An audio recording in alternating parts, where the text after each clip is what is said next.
नमस्कार दोस्तों, स्वागत है आपका एक और नए और इंटरेस्टिंग वीडियो में। स्थिति जितनी मुझे लग रही थी उससे ज़्यादा भयावह है, जहां पर सिर्फ 4 महीनों में 120 करोड़ से ऊपर का स्कैम हुआ है सिर्फ डिजिटल अरेस्ट से। मतलब हर घंटे 4 लाख से ऊपर का स्कैम।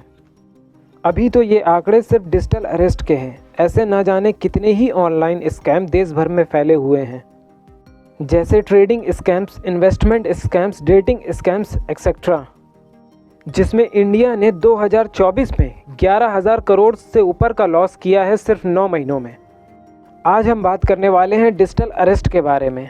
ये क्या है, ये स्कैमर्स किस तरह आपको फंसाते हैं, क्या आप इसमें फंस सकते हैं कि नहीं, अपने आप को कैसे बचाएं?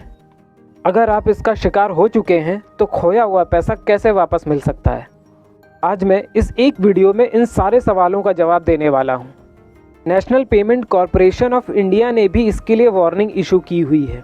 यहाँ तक कि हमारे वर्तमान प्रधानमंत्री नरेंद्र मोदी जी ने भी इसके लिए मन की बात में वार्न किया हुआ है। क्या है आखिरकार डिजिटल अरेस्ट? इसमें जो फ्रॉडस्टर होते हैं वो कई प्रकार के सरकारी विभाग के अधिकारी या एम्प्लॉय बनकर कॉल करते हैं और आप कई प्रकार के गैर कानूनी कार्यों में शामिल हो। इस प्रकार का डर आपके दिमाग में बैठाकर आपको बाहरी दुनिया से पूरी तरह काट देते हैं। मतलब आप अरेस्ट की कंडीशन में आ जाते हैं। अगर आपको ये लगता है कि आप इनके जाल में नहीं फंस सकते तो आप गलत सोचते हैं, क्योंकि ये ब्रेन वॉशिंग में माहिर होते हैं और इनके जाल में फंसने वाले लोग टीचर हैं, डॉक्टर हैं, इंजीनियर हैं, इन्फ्लुएंसर तक हैं, और ये सब पढ़े लिखे लोग ही हैं। ये किस तरह आपको फंसाते हैं ये बता सकते हैं। जैसे आपका नंबर इलीगल एक्टिविटीज़ में यूज़ हुआ है, आपके खिलाफ मनी लॉन्ड्रिंग का केस दर्ज हुआ है, आपके खिलाफ FIR दर्ज हुई है, या आपके नाम का कोई पार्सल कस्टम में पकड़ा गया है जिसमें इलीगल सामान था। और ये अरेस्ट कुछ मिनटों का ही नहीं, कई दिनों का भी हो सकता है। जैसे इसमें 56 ईयर ओल्ड ट्यूशन टीचर ने 22 दिनों के अरेस्ट में 51 लाख रुपए गंवाए। ये बता सकते हैं आपका बेटा या बेटी गैर कानूनी गतिविधि करते हुए पकड़े गए हैं, उनको छोड़ने के लिए भी पैसे की मांग कर सकते हैं। एक 77 ईयर ओल्ड वुमेन को 1 महीने तक डिजिटल अरेस्ट में रखकर 3.8 करोड़ रुपए हड़प लिए, फेक मनी लॉन्ड्रिंग का केस बनाकर। एक 76 year old senior medical officer ने 23 लाख रुपए गंवाए। ऐसे ही ना जाने इन स्कैम्स में कितना पैसा गंवाया है लोगों ने। अभी रिसेंटली एक केस इन्फ्लुएंसर अंकुश के साथ हुआ, जिसमें उसको 40 घंटे के डिजिटल अरेस्ट में रखा। इसमें विक्टिम के साथ साइकोलॉजिकल गेम खेलते हैं। एक बुरा पुलिस वाला बनकर पकड़ने की बात करता है तो दूसरा अच्छा पुलिस वाला बनकर कुछ ले देकर मामला खत्म करने की बात करता है। I've been missing from social media and everywhere for the last 3 days because I was held hostage by some scammers. I'm still in a little bit of a shock. I've lost money. I've lost my mental health to this. And I can't believe that this happened to me. I'm talking about 40 hours of being isolated, of being on a digital arrest. This is very rampant. Itna ho raha hai as we speak. A lot of times when these scams happen, you figure it out in the first few seconds and you're like, fuck this shit. But if you're someone like me who falls for it, this is how bad it can get. मुझे परसों सुबह gym से आने के बाद एक call आती है from a very like weird number, +1 something international number. And I just pick it up without thinking a lot, and it was an automated call which said that your courier delivery has been cancelled. Press 0 for support. Now I've not sent any couriers, but I still pressed 0 because I was just curious. I was like, what is this delivery? So I pressed 0 on that call.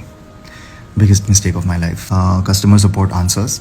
I tell them कि sir मेरे को ये call आया, and he tells me, sir आपके package में illegal सामान पकड़ा गया है, आप एक पैकेज चाइना भेज रहे थे एंड कस्टम्स ने ये पैकेट पकड़ लिया है और इसमें बहुत कुछ इलीगल सामान है। Like I don't want to mention all of that, it's very scary. I got scared. I said sir मैंने कोई पैकेज नहीं भेजा है, this is not my package. He said but sir आपका नाम, आपका आधार कार्ड सब इसमें है, this is a very serious crime and now you will be arrested, there is an arrest warrant already in your name. I am just panicking and I am telling him sir this is not my package, there is some mistake वगैरह वगैरह। He said now you have to talk to the police and you have 1 hour। भाई मतलब मैं anyway, so and I'm like who's using my identity? And he's like हाँ sir आपकी कोई identity use करा है, you need to talk to the police. And then he convinces me that I don't have enough time to go to the police station, so he will do me a favor by connecting me to the police directly, and that number says you. As obvious, इस जगह आप भी यही कहोगे कि मेरा parcel नहीं है, मैंने कोई इलीगल एक्टिविटी नहीं की या मेरा मनी लॉन्ड्रिंग से कोई लेना देना नहीं है।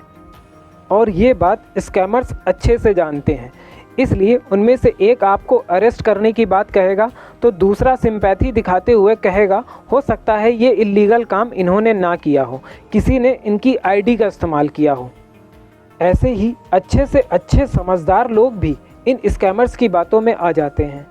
ये यहाँ ही नहीं रुकते, इनकी ब्रेन वॉशिंग टेक्निक देखिए।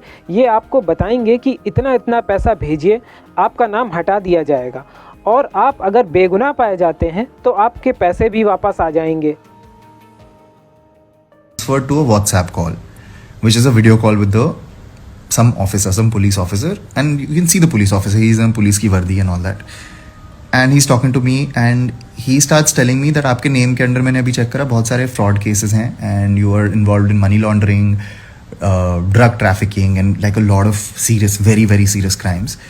And he starts interrogating me and he's taking कुछ criminals के नाम and how do you know these people, you work for them, this that and मतलब मेरे तोते उड़ गए हैं। I'm like what is happening, ये this is not my package, I don't know these people. He's like आपका इस bank में आपका अकाउंट है, ये है वो है, यहाँ से लीगल एक्टिविटीज हो रही है। I'm like सर मेरा इस बैंक में कोई अकाउंट नहीं है, मतलब तुम्हें पता है तुमने कुछ गलत नहीं कराई और nothing to be scared of, but ये सिचुएशन ऐसी बना देते हैं ना कि मतलब the way they talk to you, the way they're interrogating you and the way they're telling you things like कि तुमने कराओ ना कराओ, तुम्हारी आइडेंटिटी यूज़ हो चुकी है और सारे प्रूफ्स तुम्हारे अगेंस्ट है, तुम्हारी फैमिली अंडर थ्रेट है, तुम अंडर थ्रेट हो, तुम्हारी जान खतरे में है, you are a prime suspect and all that.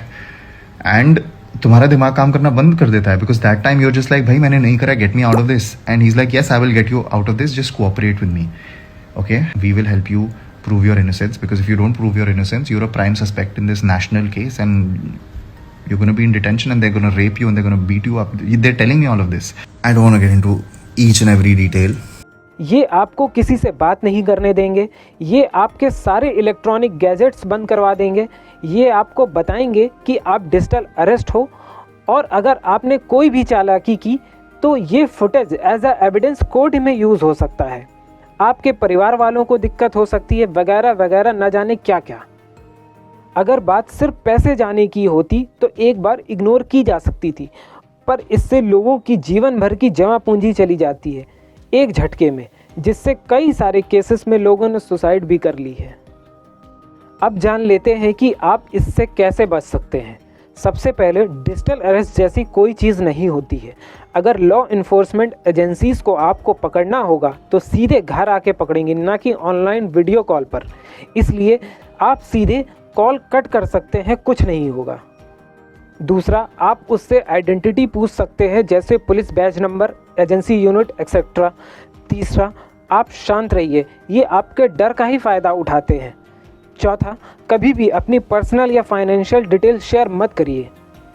पांचवा, आप डायरेक्टली पुलिस को रिपोर्ट करिए या फिर 1930 पर कॉल करके रिपोर्ट करिए, ये साइबर हेल्पलाइन नंबर है, या फिर cybercrime.government.in पर भी रिपोर्ट कर सकते हैं।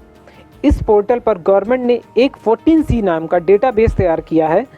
आप report and check suspect option पर जाके suspicious UPI ID, mobile number, email ID, social media IDs को चेक कर सकते हैं और रिपोर्ट भी कर सकते हैं। लास्टली, क्या गया हुआ पैसा वापस आ सकता है? हाँ, अगर आप उसे गोल्डन आवर में रिपोर्ट कर देते हैं तो, मतलब स्कैम होने के 1 से 3 घंटों के अंदर।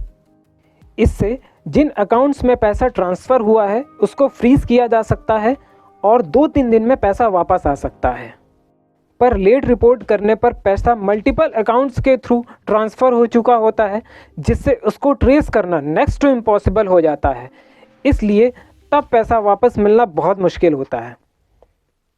अगर वीडियो थोड़ी सी भी पसंद आई हो तो प्लीज़ चैनल को सब्सक्राइब कर लीजिए और प्लीज़ इसे जितना हो सके उतना शेयर ज़रूर करिए। बस आज के लिए इतना ही। कोई सवाल या सुझाव हो तो कमेंट सेक्शन में ज़रूर बताएं, मुझे बहुत अच्छा लगेगा पढ़ के। वीडियो अच्छा लगा हो तो please like, share and subscribe. बाकी अपना और अपने लव्ड वंस का ख्याल रखिए। जल्द ही मिलते अगले वीडियो में। नमस्कार।